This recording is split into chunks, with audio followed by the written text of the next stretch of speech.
अभ्यास यानी लगातार प्रयास करना मनुष्य के जीवन में वही भूमिका निभाता है जो ईंधन एक दीपक के लिए करता है। चाहे लक्ष्य कितना भी बड़ा क्यों ना हो, अभ्यास से उसे पाया जा सकता है। इसी सत्य को दर्शाती है यह प्रेरणादायक कहानी वीरेंद्र की। यह उन दिनों की है जब शिक्षा का केंद्र गुरुकुल हुआ करता था।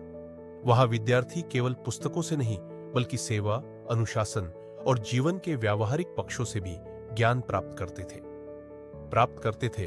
उसी समय में एक बालक था, वीरेंद्र। वीरेंद्र के माता पिता साधारण किसान थे। वे बहुत ही मेहनती और संस्कारी थे। जब वीरेंद्र 7 वर्ष का हुआ तो उन्होंने उसे पास के एक प्रसिद्ध गुरुकुल में भेज दिया ताकि वह वहां विद्या अर्जन कर एक अच्छा इंसान बन सके। गुरुकुल में जीवन बहुत अनुशासन और तपस्या भरा था। वीरेंद्र को वहां रहना तो अच्छा लगने लगा, लेकिन पढ़ाई में उसका मन नहीं लगता था। गुरुजी जो भी समझाते वह उसके सिर के ऊपर से चला जाता।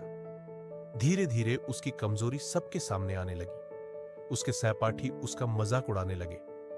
जब सभी बच्चे परीक्षा में पास होकर अगली कक्षा में चले गए तो वीरेंद्र वहीं रह गया, असफल और उदास। गुरुजी ने भी आखिरकार हार मान ली। उन्होंने एक दिन वीरेंद्र को बुलाया और कहा, बेटा वीरेंद्र, मैंने तुम्हें समझाने और सिखाने की बहुत कोशिश की, लेकिन अब लगता है कि शायद यह मार्ग तुम्हारे लिए नहीं है। बेहतर होगा कि तुम घर लौट जाओ और अपने माता पिता की खेतीबाड़ी में मदद करो। गुरुजी की बात सुनकर वीरेंद्र बहुत दुखी हुआ। वह सोचने लगा कि शायद विद्या उसके भाग्य में नहीं है। आंखों में आंसू लिए भारी मन से वह घर के लिए चल पड़ा। रास्ते में दोपहर हो गई और उसे प्यास लगने लगी। उसने देखा कि कुछ महिलाएं कुएं से पानी भर रही थी। वह पास गया और पानी मांगा। वहां एक बात ने उसका ध्यान खींचा। पत्थर के किनारे पर गहरे निशान। यह निशान रस्सी के बार बार रगड़ खाने से बने थे। उसने एक महिला से पूछा, माता, यह पत्थर तो बहुत कठोर लगते हैं, इन पर इतने गहरे निशान कैसे पड़ गए? महिला ने मुस्कुराकर कहा, बेटा, यह निशान हमने नहीं बनाए। यह तो वर्षों से इस कोमल सी रस्सी के कुओं से बार बार पानी खींचने से बने हैं। अभ्यास और समय का चमत्कार है यह। इस बात ने वीरेंद्र के मन को झकझोर दिया। उसे लगा, अगर एक कोमल रस्सी लगातार अभ्यास से कठोर पत्थर पर निशान बन सकते हैं, तो मैं अभ्यास से विद्या क्यों नहीं सीख सकता? उसके भीतर का आत्मविश्वास जाग उठा।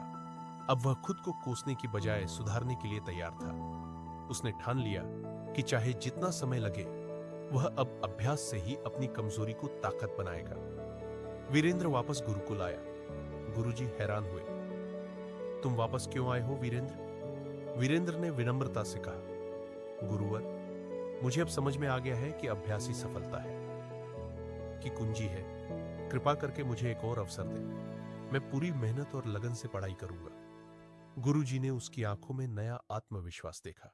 वे मुस्कुराए और बोले, अगर तुम सच्चे मन से अभ्यास करोगे तो मैं तुम्हारा पूरा साथ दूंगा। इसके बाद वीरेंद्र ने दिन रात एक कर दिए। वह सूरज उगने से पहले उठ जाता, अभ्यास करता, पाठों को दोहराता और गुरुजी से प्रश्न पूछता।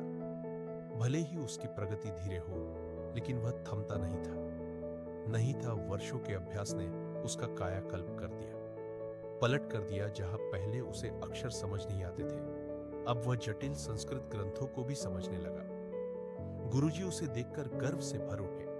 उन्होंने कभी सोचा भी नहीं था कि वही वीरेंद्र जो एक समय मंदबुद्धि माना जाता था, अब इतना तेजस्वी छात्र बन जाएगा। समय के साथ वीरेंद्र ने इतना ज्ञान अर्जित किया कि उसने संस्कृत व्याकरण के क्षेत्र में अद्वितीय स्थान प्राप्त किया। सिद्धांत कौमुदी मध्य, सिद्धांत कौमुदी सारा सिद्धांत, कौमुदी और गिरिवाणपद मंजरी जैसे महान ग्रंथों की रचना की। आज भी यह ग्रंथ भारत के अनेक विश्वविद्यालयों में पढ़ाए जाते हैं। एक समय का विफल विद्यार्थी अभ्यास के बल पर विद्या का प्रकाश बन गया। वीरेंद्र का नाम आज भी सम्मान और प्रेरणा के साथ लिया जाता है। दोस्तों, यह कहानी उन सभी के लिए प्रेरणा है जो खुद को असफल या कमजोर समझते हैं। वीरेंद्र की तरह अगर आप पढ़ाए जाते हैं, एक समय का विफल विद्यार्थी अभ्यास के बल पर विद्या का प्रकाश बन गया, वीरेंद्र का नाम आज भी सम्मान और प्रेरणा के साथ लिया जाता है दोस्तों।